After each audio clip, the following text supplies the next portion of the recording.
Pemirsa, unit Reskrim Polsek kawasan Laut Benoa menangkap seorang anak buah kapal yang nekat mencuri sebuah radio komunikasi SSB milik kapal motor yang sedang bersandar di dermaga barat Pelabuhan Benoa.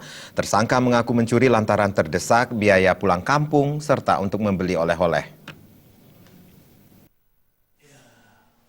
Aris Noprianto alias Aris 29 tahun kini menjalani pemeriksaan intensif pihak kepolisian. Polisi menangkap pria asal Tegal ini karena mencuri sebuah radio komunikasi SSB milik kapal Tirta Jaya Karya yang sedang bersandar di dermaga barat Pelabuhan Benoa. Akibat perbuatan tersangka, korban mengalami kerugian hingga 7 juta rupiah.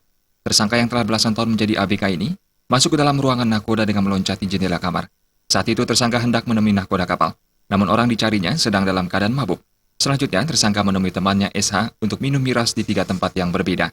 Sekembalinya, tersangka langsung menuju kamar nahkoda dan mengambil radio SSB tersebut dan menyembunyikannya pada sebuah bangunan bekas dapur di Pulau Serangan. Barang ini dari keterangan si korban atau pelapor bahwa ini nilainya adalah 7 juta. 7 juta barang ini, ya, ini namanya komponen radio panggil lah ini, yang mungkin sangat dibutuhkan. Nah, mereka juga, si Aris ini juga melakukan aksinya karena melihat nahkoda dalam keadaan mabuk yang ada di kamar itu. Cuman di si Aris ini atau si tersangka ini atau pelaku masuk mengambilnya itu lewat jendela. Tuh. Nah, jadi memang sempat dicari ke tempat kosnya ada hilang, akhirnya ditemukan atau diamankanlah di kapal miliknya Cusi.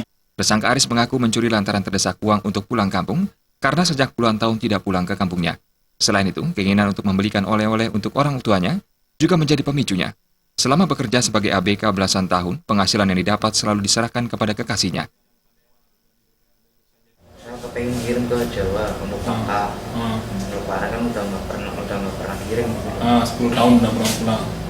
Jadi kan saya kirim untuk beli baju koko apa buat perlengkapan sholatnya Apa? Terus di sini saya ya calon istri saya ini